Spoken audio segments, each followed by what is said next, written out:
रात 11 बजे मैंने ट्रेन पकड़ी। टिकट कंफर्म नहीं होने पर पहले तो बहुत दिक्कत हुई, पर फिर कुछ ले देकर मुझे AC 3 tier में जगह मिल ही गई। बचपन से ना मुझे ट्रेन का सफर बहुत अच्छा लगता था, इसलिए जहां तक पॉसिबल होता मैं आउट ऑफ स्टेशन जाने के लिए ट्रेन का ही इस्तेमाल करता। रात करीबन 12 बजे जब मैं AC 3 tier में घुसा, गजब की शांति थी वहां। कभी ट्रेन की आवाज मेरे कानों में आती और जब उससे ध्यान हटता तो कंपार्टमेंट में सोते हुए लोगों के सांस लेने की आवाज आती। मैंने फटाफट अपना सामान एडजस्ट किया और सोने के लिए बिस्तर बना लिया। नींद मुझे बस आने ही वाली थी कि किसी ने मुझे नींद से उठाया। आधी खुली आंखों से देखा तो सामने TC खड़ा था, मेरी टिकट मांग रहा था। मैंने अपनी टिकट दिखाई और साथ ही नजर उसके नेम प्लेट पर गई, जिधर लिखा था A श्रीवास्तव। ताज्जुब की बात यह है कि रात 1 बजे उन्होंने सिर्फ मेरी ही टिकट चेक करी और कंपार्टमेंट से निकल गया। आती हुई नींद के बीच में अगर कोई आपको उठा देना तो फिर से नींद आने में बड़ी दिक्कत होती है। मैं अपनी सीट से उठा और बाथरूम गया। ट्रेन करीबन 110-120 किलोमीटर की रफ्तार से चल रही थी। बाथरूम करते वक्त मैंने एक दस्तक सुनी। शायद यह दस्तक कोई बाहर से बाथरूम के दरवाजे पर दे रहा था, लेकिन अगले ही पल मुझे अपनी आंखों पर यकीन नहीं हो रहा था, क्योंकि यह दस्तक कोई चलती हुई ट्रेन के बाहर से शीशे वाली खिड़की पर दे रहा था और वो हाथ मैं साफ तौर पे देख पा रहा था। इससे पहले मैंने आज तक अपनी लाइफ में कभी भी इस तरह की कोई चीज एक्सपीरियंस नहीं करी थी। मैंने तुरंत बाथरूम का दरवाजा खोला कंपार्टमेंट की ओर जाने के लिए। बाहर TC A श्रीवास्तव मिले, जिन्होंने मुझे देखते ही कहा, कब से खटखट कर रहा हूं, लाइए टिकट दिखाइए। मैंने कहा, अभी तो टिकट दिखाई थी आपको 10 मिनट पहले। गड़बड़ हो जाती है, उम्र हो गई है ना, जाइए बर्थ नंबर 35 पर लेट जाइए। दरवाजा खोलकर मैंने जैसे ही कंपार्टमेंट में घुसने के लिए कदम अंदर रखा, वहां का नजारा देख मेरे होश उड़ गए थे। घड़ी की तरफ देखा तो सुबह के 9 बजे थे। कुछ समझ नहीं आ रहा था मुझे कि आखिर ये हो क्या रहा है। जैसे ही मैं अपनी बर्थ पर पहुंचा, वहां एक आदमी उल्टा लेटा हुआ था। मैंने धीरे से उस आदमी को उठाने की कोशिश करी, पर जैसे ही वो पलटा, उसकी शक्ल मेरी शक्ल से हूबहू मिल रही थी, मानो जैसे मैं ही लेटा हुआ हूं। और ये देखकर मेरा सपना टूटा। मैं अभी भी बाथरूम में ही था और बाहर दरवाजे पर हो रही थी दस्तक। दरवाजा खोला तो सामने थे A श्रीवास्तव, मेरी टिकट चेक करने के लिए। टिकट दिखाकर मैंने घड़ी की ओर देखा। रात के 1:30 बजे थे। कंपार्टमेंट का दरवाजा खोलने से मैं डर रहा था कि कहीं मेरा देखा हुआ सपना सच न हो। कंपार्टमेंट का दरवाजा खोला तो मेरी सांस में सांस आई। सब पहले जैसा था। कभी ट्रेन की आवाज आती तो कभी लोगों के गहरी सांस लेने की आवाज। दबे कदमों से मैं अपनी बर्थ की ओर बढ़ा। मेरी बर्थ पर पहुंचकर सोते वक्त मैंने जैसे ही करवट बदली, मेरे सामने की बर्थ पर एक बच्चे को बैठा हुआ देखा। मैंने कहा, सो जाओ बेटा, रात बहुत हो गई है। सुनकर लड़के ने कहा, अंकल मेरे पापा नहीं मिल रहे, आपने मेरे पापा को कहीं देखा क्या? मैंने जब उससे उसके पापा का नाम पूछा तो वो लड़का बोला, A श्रीवास्तव। इनको मैंने अभी अभी बाथरूम के दरवाजे के पास देखा था, इसलिए बच्चे को लेकर मैं तुरंत उसी तरफ निकला।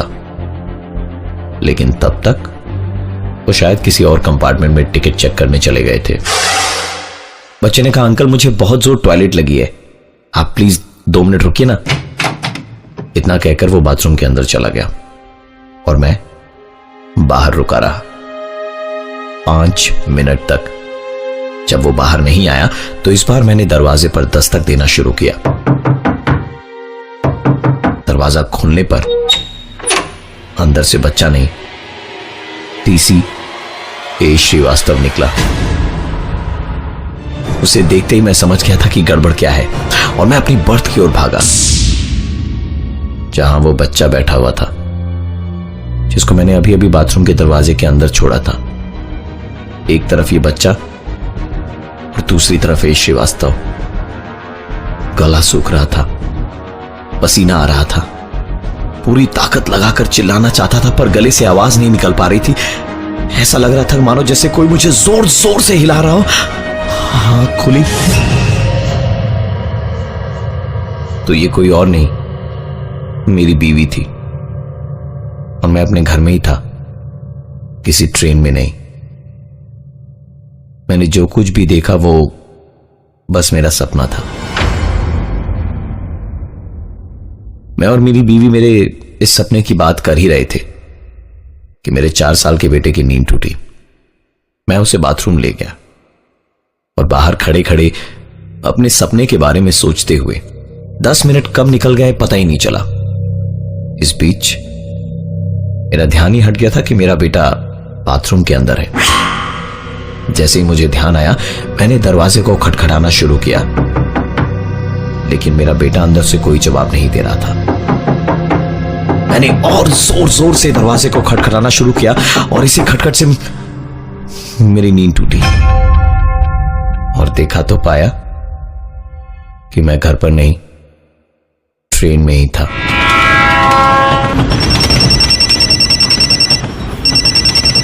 थोड़ी देर में मेरा फोन बजा।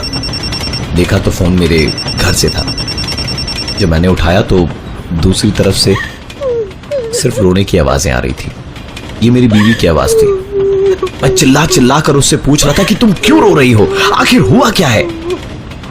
लाइन डिस्कनेक्ट हो गई क्योंकि मेरा फोन नेटवर्क कवरेज एरिया से बाहर चला गया था।